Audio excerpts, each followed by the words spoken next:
Morning welcome to V3 news లక్ష్యం సమాజహితం నేను Emilia బులెటిన్ల ముందుగా హెడ్లైన్స్ చూద్దాం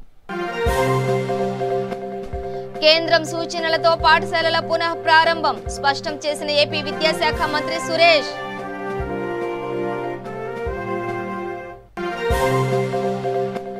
శ్రీకాకుళంలో వైఎస్ఆర్ జలకళ పథకాన్ని ప్రారంభించిన స్పీకర్ హామీలు అమలు చేసే విధంగా జగన్ కృషి చేస్తున్నారన్న తమ్మినేని సీతారాం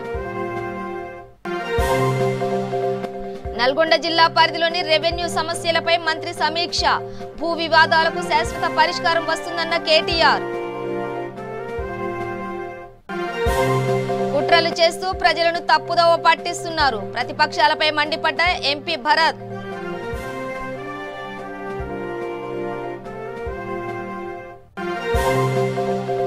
దుబ్బాక నియోజకవర్గంలో మంత్రి హరీష్ రావు పర్యటన వ్యవసాయ బావులకు మీటర్లు బిగించే ప్రసక్తే లేదన్న మంత్రి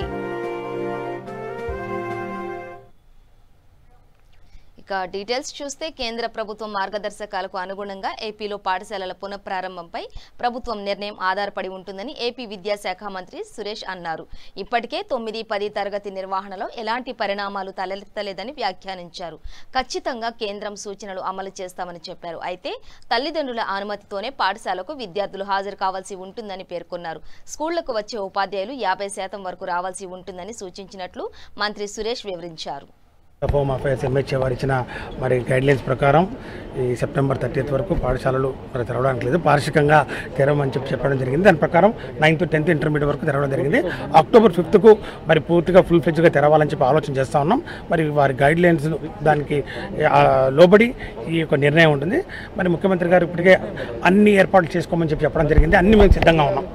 పాఠశాలల అధికరణ కానివ్వండి, నాడు నేడు కార్యక్రమాలు కానివ్వండి, రేపు అక్టోబర్లో లాంచ్ చేసే జగనన్న విద్యా కానుక ఏదైతే ఉందో అందరికీ స్కూల్ యూనిఫామ్స్ కానివ్వండి, షూస్ కానివ్వండి, బెల్ట్లు, పుస్తకాలు, నోట్బుక్లు అన్నీ సిద్ధం చేసి స్కూళ్ళకు చేర్చడం జరిగింది. ఆ గైడ్లైన్స్ ప్రకారం అక్టోబర్ 5 అనుకుంటున్నాం. లేకపోతే దాని ప్రకారం మార్పు జరుపుంటాయి. ఉన్నత విద్యకు సంబంధించి నవంబర్ 1 నుంచి మాత్రం స్కూల్ తిరగడం. ఖచ్చితంగా మేము ఒకటే చెప్తా ఉన్నాం, ఇది ఇప్పుడు స్కూళ్ళు తెరవడం అనేది విద్యా సంవత్సరం ప్రారంభమైందని చెప్పడం కాదు. ఇది కేవలం విద్యార్థులు తమ తల్లిదండ్రుల అనుమతితోటి స్కూల్కి రావాలి. మేము కూడా ఉపాధ్యాయుల్ని 50% మంది అటెండ్ కావాలని చెప్పడం జరిగింది. ఏమైనా డౌట్ల నివృత్తి కోసం లేకపోతే సిలబస్కు సంబంధించినటువంటి ఏదైనా ఆలోచనలు వాళ్ళకి డౌట్లు క్లియర్ చేయడానికి ముఖ్యంగా ముందు రాబోయే రోజుల్లో ముఖ్యంగా IIIT ఎగ్జామ్స్ ఒక కామన్ ఎంట్రన్స్ టెస్ట్ పెట్టాలనుకుంటున్నాం. కాబట్టి దానికి సంబంధించి సిలబస్కు ఏ విధంగా ప్రిపేర్ కావాలనే విషయాల మీద ఈ యొక్క కార్యక్రమం ఉంటుంది. తర్వాత ఫుల్ ఫ్లెడ్జ్డ్ విద్యా సంవత్సరం క్యాలెండర్ కూడా విడుదల చేసిన తర్వాత క్లాస్ వర్క్ స్టార్ట్ అయిన తర్వాత అప్పుడు స్కూల్స్ రెగ్యులర్గా ఫంక్షన్ చేయడం జరుగుతుంది. కరోనా మహమ్మారిని పారదోలే క్రమంలో ఏవైతే ప్రోటోకాల్స్ ఫాలో కావాలో ప్రోటోకాల్స్ అన్నీ ఫాలో అవుతూ సామాజిక దూరం కానివ్వండి, లేకపోతే ఈ యొక్క భౌతిక దూరం కానివ్వండి, లేకపోతే మాస్కులు కానివ్వండి, శానిటైజర్స్ కానివ్వండి, అవి ఖచ్చితంగా మేము పాటిస్తాం. ఇప్పటికే అనేక ఎగ్జామ్స్ కూడా కామన్ ఎంట్రన్స్ టెస్ట్ అన్ని నిర్వహించుకోవడం జరిగింది. కాబట్టి అన్ని సక్సెస్ఫుల్గా జరిగే ఎక్కడా కూడా మాకు ఇబ్బందులు జరగలేదు. కాబట్టి ప్రతి స్కూల్లో కూడా ఏదైనా అవకాశం ఉంటే కన్నా ఐసోలేషన్ రూమ్ కూడా ఏర్పాటు చేసుకోవడానికి మేము ఆదేశాలు ఇస్తాం. దేశంలో ఎక్కడా లేని విధంగా ఉచిత బోరుబావులు వేసే విధానాన్ని ఏపీలో ప్రవేశపెట్టినట్లు స్పీకర్ తమ్మినేని సీతారాం చెప్పారు. శ్రీకాకుళం జిల్లాలో వైఎస్ఆర్ జలకళ పథకాన్ని ప్రారంభించారు. ఈ సందర్భంగా సీఎం జగన్ నిర్వహించిన వీడియో కాన్ఫరెన్స్ లో స్పీకర్ పాల్గొన్నారు. అనంతరం మీడియాతో మాట్లాడుతూ జిల్లాలో ఉచితంగా 15,000 బోరుబావులను వేసేందుకు ప్రణాళికలు సిద్ధం చేసినట్లు వివరించారు. రైతులకు జగన్ ఇచ్చిన హామీలను అమలు చేసే విధంగా జగన్ కృషి చేస్తున్నారని చెప్పారు.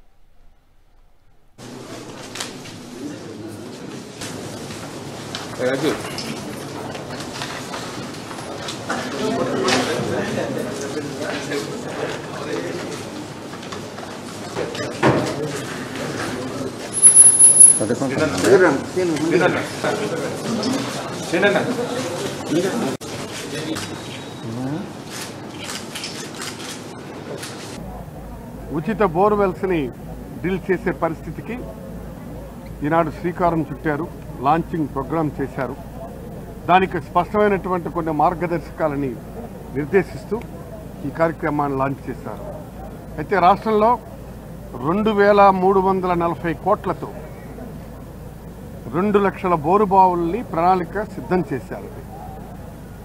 అంతేకాకుండా మన జిల్లాలో 15,000 బోరుబావులకు ప్రణాళిక సిద్ధం చేశారు. 23,000 మంది రైతులకు దీనివల్ల లబ్ధి మన జిల్లాలో జరుగుతుంది. 5 లక్షల హెక్టార్లకి ఎకరాలకి ఈనాడు ఇది ఈ బోర్బావుల రాష్ట్రంలో తీయటానికి 3 లక్షల మంది రైతులు దీనివల్ల బెనిఫిట్ పొందటానికి ఈ బృహత్కరమైనటువంటి ఈ కార్యక్రమాన్ని ఈరోజు లాంచ్ చేసినటువంటి ముఖ్యమంత్రి గారికి రాష్ట్రంలోనూ జిల్లాలోనూ ఉన్నటువంటి రైతు సోదరులందరికీ మేము ఈనాడు కృతజ్ఞతాభివందనాలు ముఖ్యమంత్రి గారికి తెలియచేసుకుంటున్నాం. తర్వాత ముందు బోర్వెల్స్ తీయటానికని అనుకున్నాను, కానీ ఆ తర్వాత దానికి మోటార్స్ కూడా ఇవ్వాలన్నటువంటిది నిర్ణయించారు. మరో 1,700 కోట్లు అదనంగా యాడ్ చేసి ఈ 2,340 కోట్లకి కాకుండా అదనంగా మోటార్స్ కూడా ఈనాడు ఫిక్స్ చేసేందుకు 1,700 కోట్ల రూపాయలు అదనంగా ఖర్చు పెడుతున్నారు.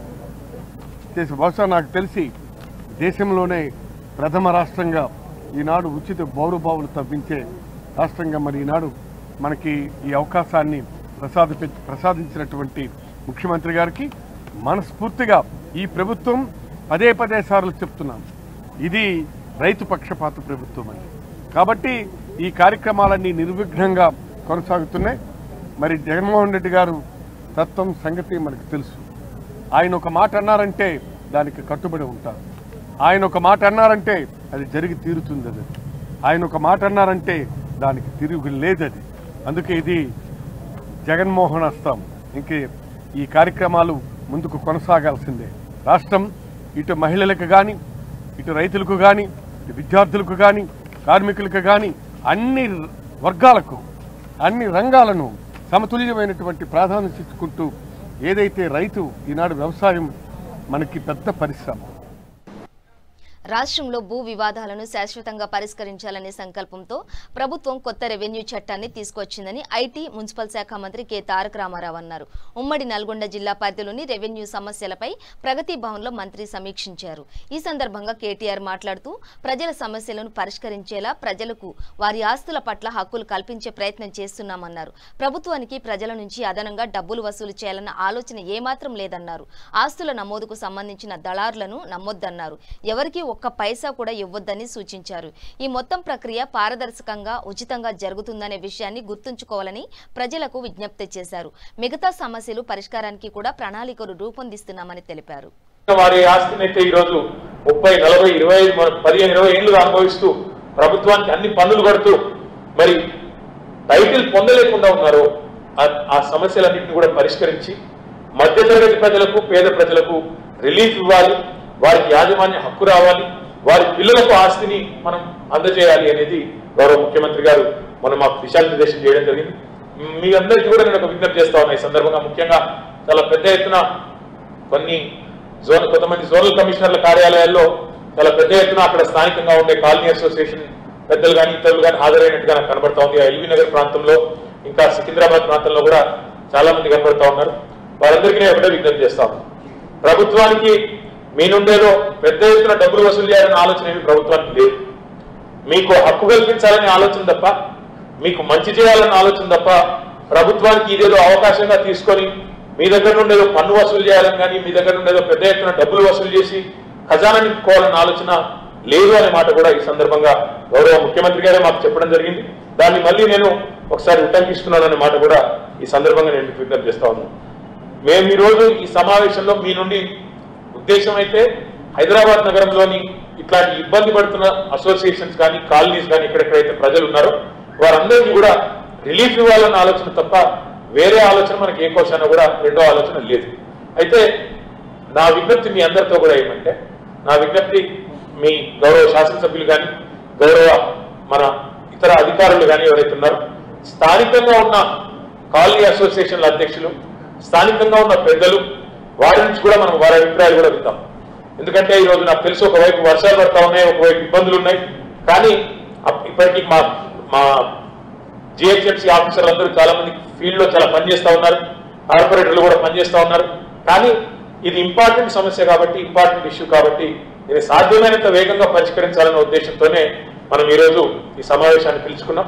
సోమవారం కల్లా మనం ఇవన్నిటిని కూడా కంపైల్ చేసి క్రోడీకరించి ప్రతి నియోజకవర్గం, ప్రతి మొత్తం జిల్లా, ఇక్కడ 3 కలెక్టర్లు, కమిషనర్ గారు, అందరూ ఉన్నతాధికారులు ఇక్కడే ఉన్నారు కాబట్టి మనం ఈ సమస్యలన్నింటినీ కూడా కంపైల్ చేసి క్రోడీకరించి మరి ప్రభుత్వానికి నివేదించినట్టయితే అత్యున్నత స్థాయిలో ప్రభుత్వం అవసరమైతే ఒక కేబినెట్ సమావేశం నిర్వహించి ఈ సమస్యలకు శాశ్వతంగా ఒక పరిష్కారం చూపెట్టాలి అనే ఒక పట్టుదలతో ప్రభుత్వం ముందుకు పోతున్నది. కాబట్టి ఈ ధరణి పోర్టల్ని మనం తెచ్చుకునే క్రమంలో ధరణి పోర్టల్ మనం ముందుకు తీసుకొచ్చిన తర్వాత రాష్ట్రంలో మొన్న రెవెన్యూ చట్టం శాసనసభలో ప్రవేశపెట్టిన సందర్భంగా ముఖ్యమంత్రి గారు చెప్పినట్టు క్రయ విక్రయాలు కానీ, అంటే సేల్ కానీ, పర్చేస్ కానీ భవిష్యత్తులో భూమి కొనాలి అంటే చాలా పారదర్శకంగా ప్రపంచంలో ఎక్కడ ఉన్నా, ఎక్కడి వారు తెలంగాణలో ఒక భూమి కొనుక్కోవాలనుకున్నా తిరుమల స్వామివారికి పట్టు వస్త్రాలు సమర్పించే భాగ్యం ప్రతి ఒక్కరికి దక్కదని ఎంపీ భరత్ అన్నారు.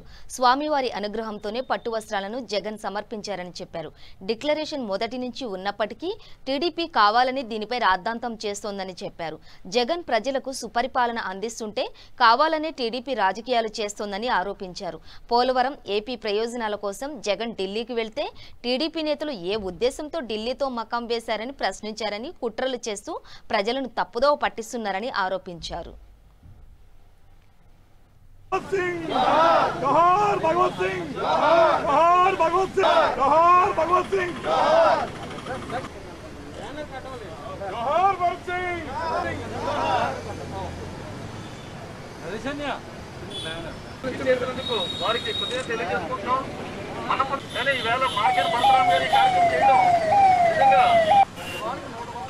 మరి ముఖ్యంగా ఈ రోజున మన రాష్ట్రంలో పరిస్థితులు చూసినట్టయితే తెలుగుదేశం పార్టీ ఒక పక్కన ఏ రకంగా రాష్ట్రాన్ని అప్రతిష్ట పాలు చేయాలి అని కంకణం కట్టుకుని ఏ రకంగా ముందుకు వెళ్తున్నారో కూడా రాష్ట్ర ప్రజలు అందరూ కూడా చూశారు. మొన్న ఢిల్లీ టూర్ దగ్గర నుంచి కూడా మన ముఖ్యమంత్రి గారు మన రాష్ట్రానికి రావాల్సిన నిధుల గురించి కానీ, స్టేట్ రీఆర్గనైజేషన్ యాక్ట్లో ఏ రకంగా ఇంప్లిమెంట్ జరగాలి అని మొన్న మన హోమ్ మినిస్టర్, భారతదేశపు హోమ్ మినిస్టర్ అమిత్ షా గారిని కూడా కలవడం జరిగింది. కలిసి మన రాష్ట్రానికి రావాల్సిన నిధులు అన్నిటి గురించి కూడా ఎక్స్ప్లెయిన్ కూడా చేయడం కూడా జరిగింది. ఇవన్నిటిని కూడా ముందుకు వెళ్తుంటే ఒక పక్కన తెలుగుదేశం పార్టీ మత రాజకీయాలు చేస్తున్నారు. దాంతోపాటు మీరు ఢిల్లీ వెళ్ళి అక్కడ మీరు ఏం చేస్తున్నారో చెప్పట్లేదని వాళ్ళు మాట్లాడడం కూడా జరుగుతుంది. నేను ముఖ్యంగా ఒకటే మాట చెప్తున్నాను, మన ముఖ్యమంత్రి గారు మాటలు చెప్పేది తక్కువ, చేతల్లో ఎక్కువ పని చూపిస్తారు.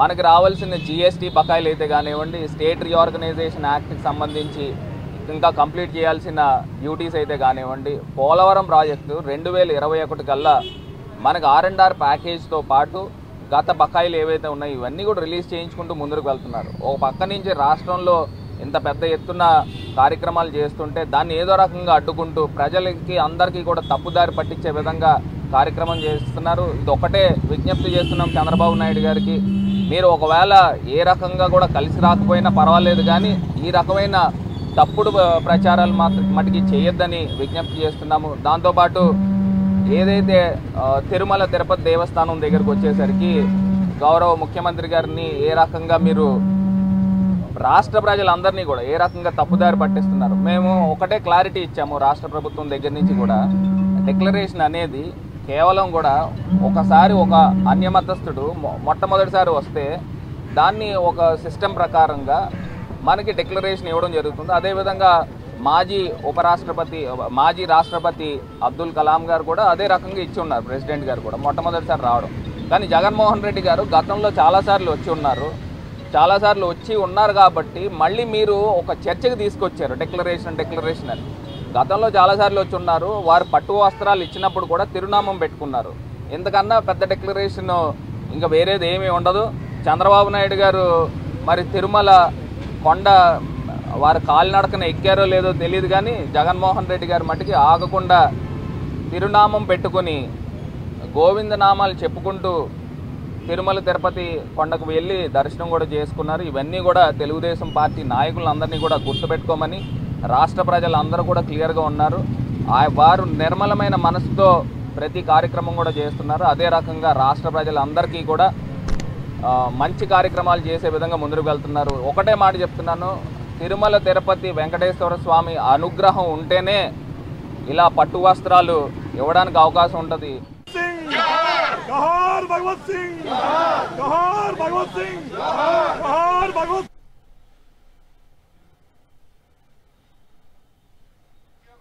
వ్యవసాయ బావులకు బోర్లకు మీటర్లు బిగించాలన్న కేంద్ర నిర్ణయాన్ని ఎట్టి పరిస్థితుల్లోనూ అంగీకరించేది లేదని ఆర్థిక శాఖ మంత్రి హరీష్ రావు స్పష్టం చేశారు.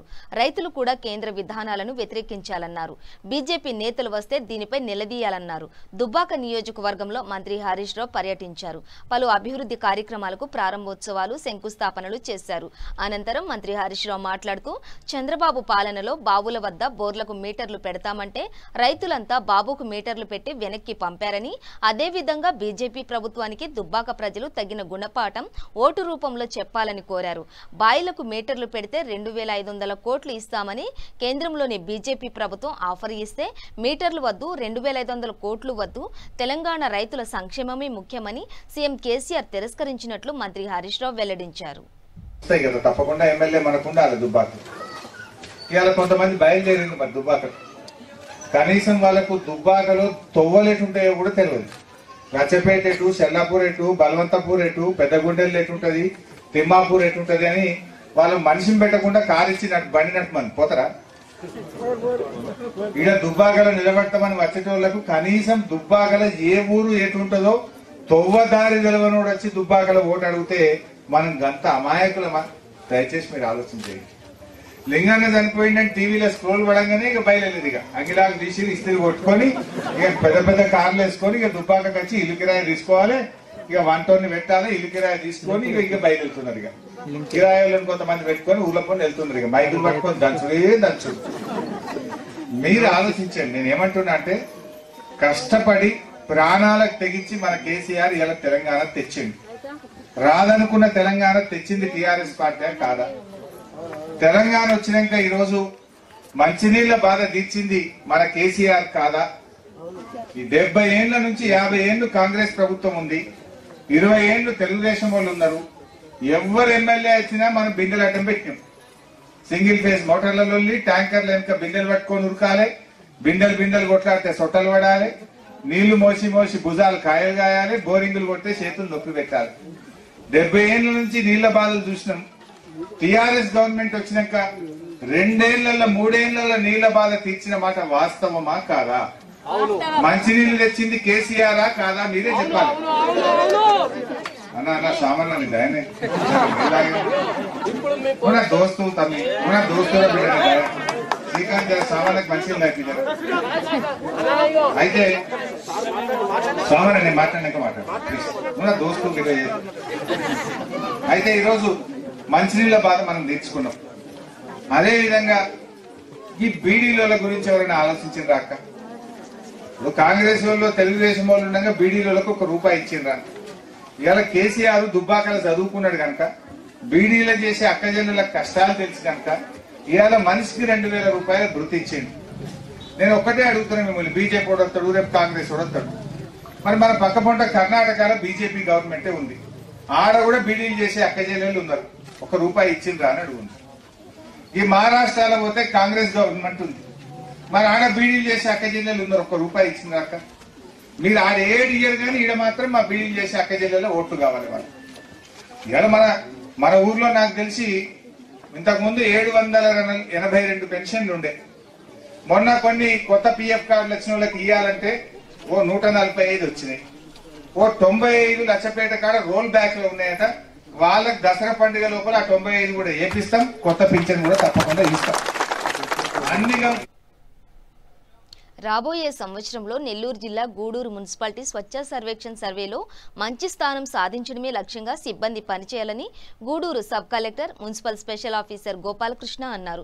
పట్టణంలోని జనార్దన్ రెడ్డి కాలనీలో శానిటేషన్ పనులను సబ్ కలెక్టర్ ఆకస్మికంగా తనిఖీ చేశారు.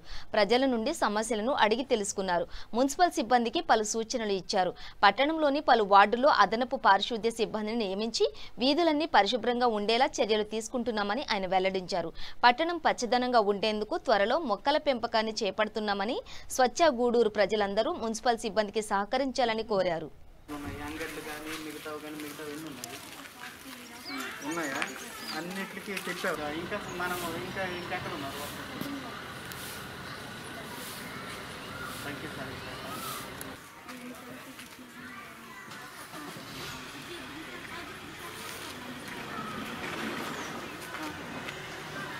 మార్నింగ్ విజిట్లో భాగంగా గూడూరు పురపాలక సంఘం జనార్దన్ రెడ్డి కాలనీకి రావడం జరిగింది.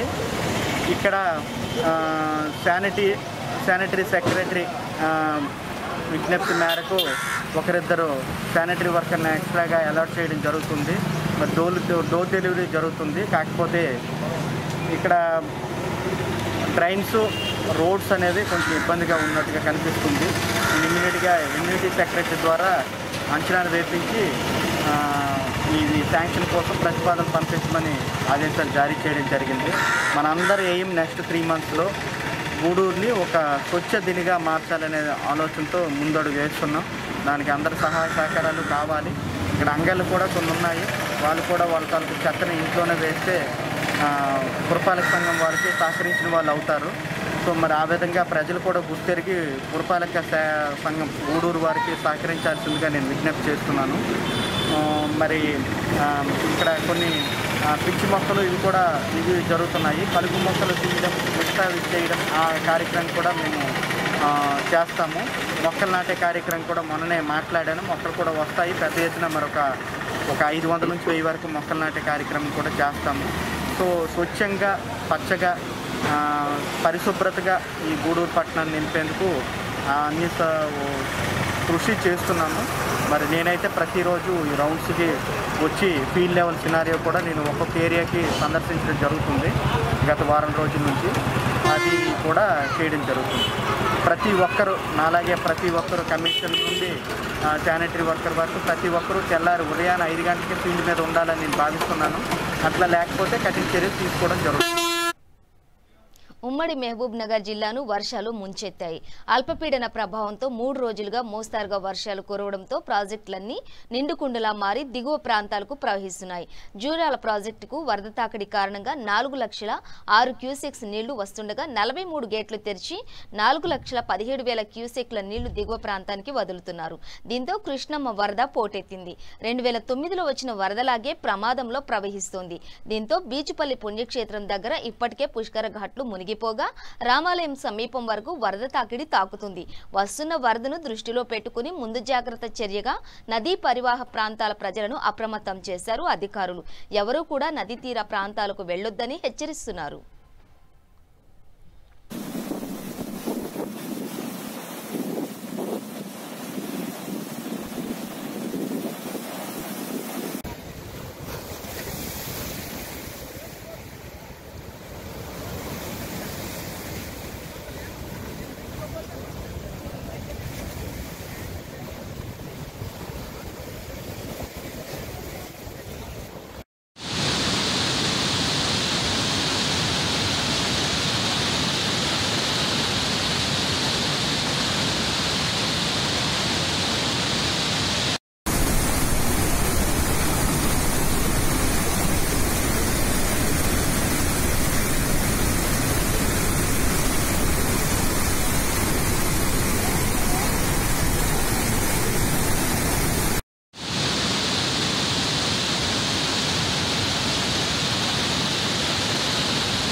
కర్నూలు జిల్లాలో పీసీసీ అధ్యక్షుడు సాకే శైలజానాథ్ పర్యటించారు.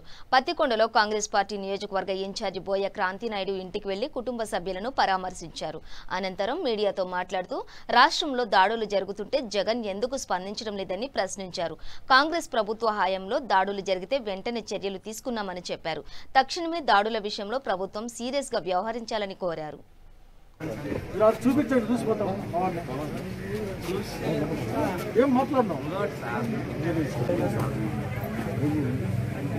కార్యకర్తలు ఎవరు భయపడరు.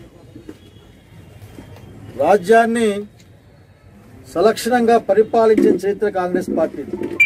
కాంగ్రెస్ పార్టీ ఈ విధంగా అనుకుంటే ఒక్కరు కూడా ఈ ఊర్లో ఉండేవాళ్ళు కాదు. కాంగ్రెస్ పార్టీకి అధికారం వచ్చిన తర్వాత అందరినీ సమానంగా చూస్తూ పోయిన పార్టీ కాంగ్రెస్ పార్టీ. అవి సంక్షేమ పథకాలు కానీ సంక్షేమ పథకాల గురించి మాట్లాడితే కేసులు పెడతారు. కరోనా మాస్కుల గురించి మాట్లాడితే కేసులు పెడతారు, ఒక రైతుల కోసం నిరసన వ్యక్తం చేస్తే కేసులు పెడతారు. మా గంగాధర్ అనే మా రాష్ట్ర ఉపాధ్యక్షులు కరోనా సమయంలో మార్చి ఏప్రిల్ నెలల్లో డాక్టర్లకి మాస్కులు లేవు, గ్లౌజులు లేవని మాట్లాడినందుకు ఒక సిఐడి కేసుని పెట్టాం. అనేక మంది నాయకులకు ఇప్పటికే పోలీసు వాళ్ళు తమ యొక్క హెచ్చరికలు పంపడం, తగ్గు నువ్వు తగ్గకపోతే ఇబ్బంది పడతావని. దీనికంతా కూడా కాంగ్రెస్ పార్టీ కార్యకర్తలు కానీ క్యాడర్ కానీ భయపడదని తెలియజేస్తా ఉన్నాం. జగన్మోహన్ రెడ్డి గారి గురించి ఆలోచించమని కోరుతా ఉన్న ప్రజానీకాన్ని, జగన్మోహన్ రెడ్డి యొక్క ప్రభుత్వం యొక్క లక్షణాన్ని గురించి ఆలోచించమని కోరుతా ఉన్నాం. రాజశేఖర రెడ్డి బొమ్మ అవసరార్థం వాడిన జగన్మోహన్ రెడ్డి, రాజశేఖర రెడ్డి కాంగ్రెస్ పార్టీ నాయకుడు, రాజశేఖర రెడ్డి పూర్తి వేరే, ఈయన వేరే. రాజశేఖర రెడ్డి కాంగ్రెస్ పార్టీగా మనం, ఉత్తరాంధ్ర ప్రజల చిరకాల కోరిక రైల్వే జోన్పై కేంద్రం అనుసరిస్తున్న వైఖరి ప్రజా సంఘాల ఉద్యమాలకు కారణమవుతోంది. విశాఖ రైల్వే జోన్పై స్పష్టమైన ప్రకటన చేయాలంటూ విశాఖ జీవీఎంసీ గాంధీ విగ్రహం వద్ద జేఏసీ నేతలు నిరసన వ్యక్తం చేశారు. రైల్వే ప్రైవేటీకరణను నిలిపివేయాలని డిమాండ్ చేసిన జేఏసీ నేత జేటీ రామారావు జోన్పై హామీ ఇచ్చారే కానీ సంబంధించిన అంశాలను అమలు చేయలేదని, తక్షణమే కేంద్రం స్పందించి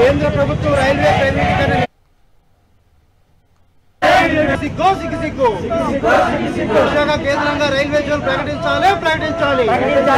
విశాఖలో రైల్వే విడిభాగాల పరిశ్రమ ప్రకటించాలి.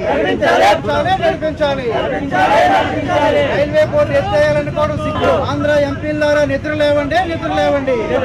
ప్రకటించాలి. విశాఖ రైల్వే జోన్ వెంటనే ప్రకటించాలి. కేంద్ర ప్రభుత్వం రైల్వే బోర్డు ఎత్తేయాలనుకోవడం సిగ్గు. 15 నెలలుగా రైల్వే బోర్డు ఎత్తేయొద్దు. రైల్వే ప్రైవేటీకరణ మాకొద్దు. కేంద్ర ప్రభుత్వం రైల్వేని ప్రైవేటీకరించాలని, రైల్వే బోర్డు ఎత్తేయాలని చెప్పి కుట్రలు పనిచేస్తూ ఉంది. ఇవాళ విశాఖ రైల్వే జోన్ సంబంధించి 18 నెలలుగా పార్లమెంట్లోనే హామీ ఇచ్చారు తప్ప ఇంతవరకు డిపిఆర్లు కానీ ఎస్టిమేట్లు కానీ ఏమీ ప్రిపేర్ కాలేదు. ఎందుకు రెడీ చేయలేదో ఒక ఓఎస్డీ కానీ రైల్వే డిఆర్ఎం కానీ అనేక సార్లు మేము వినతులు ఇచ్చాము కానీ ఇంతవరకు వాళ్ళు న్యాయం చేయలేదు. రైల్వే ప్రైవేటీకరణ నిలిపివేయాలని చెప్పి మేము డిమాండ్ చేస్తూ ఉన్నాము. మరీ ముఖ్యంగా దశాబ్దాల కాలంగా పెండింగ్లో ఉన్న విశాఖ రైల్వే సమస్యని వెంటనే పరిష్కరించకపోతే రాబోయే రోజుల్లో ఢిల్లీ రోడ్ల మీద, పార్లమెంటు ముందు కూడా మేమంతా నిరసనల ఆందోళనకి సిద్ధంగా ఉన్నాం. ఉభయ తెలుగు రాష్ట్రాలతో పాటు ఎగువన ఉన్న మహారాష్ట్ర, కర్ణాటక రాష్ట్రాల్లో ఎడతెరిపి లేకుండా కురుస్తున్న భారీ వర్షాలతో నలుదిక్కుల నుండి కృష్ణానదికి వరద నీరు పోటెత్తుతోంది. ఎగువన ఉన్న జూరాల ప్రాజెక్టు నుంచి వరద నీటి ప్రవాహం ఎక్కువగా ఉండటంతో శ్రీశైలం జలాశయం అధికారులు అప్రమత్తమయ్యారు. ప్రాజెక్టు 10 గేట్లను 25 అడుగుల మేర ఎత్తి వరద నీటిని దిగువనున్న నాగార్జున సాగర్ కు విడుదల చేస్తున్నారు. అయితే ప్రాజెక్టు పూర్తి స్థాయి నీటి మట్టం 885 అడుగులు కాగా ప్రస్తుతం 883.90 అడుగుల మేర కొనసాగుతోంది. నీటి ప్రవాహం ఎక్కువగా ఉండటంతో శ్రీశైలం కుడిగట్టు జల విద్యుత్ కేంద్రంలో విద్యుత్ ఉత్పత్తి నిరంతరాయంగా కొనసాగుతోంది.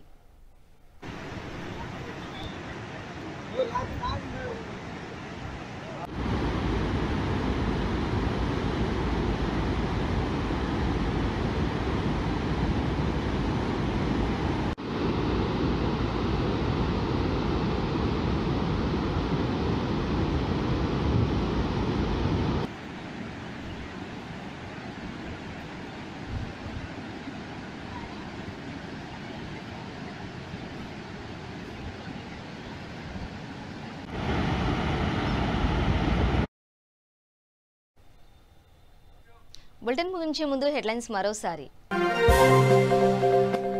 కేంద్రం సూచనలతో పాఠశాలల పునః ప్రారంభం స్పష్టం చేసిన ఏపీ విద్యాశాఖ మంత్రి సురేష్.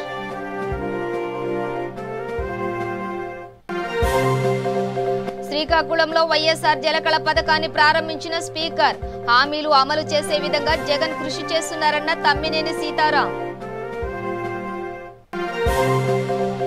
నల్గొండ జిల్లా పరిధిలోని రెవెన్యూ సమస్యలపై మంత్రి సమీక్ష. భూ వివాదాలకు శాశ్వత పరిష్కారం వస్తుందన్న కేటీఆర్. కుట్రలు చేస్తూ ప్రజలను తప్పుదోవ పట్టిస్తున్నారు. ప్రతిపక్షాలపై మండిపడ్డ ఎంపీ భరత్.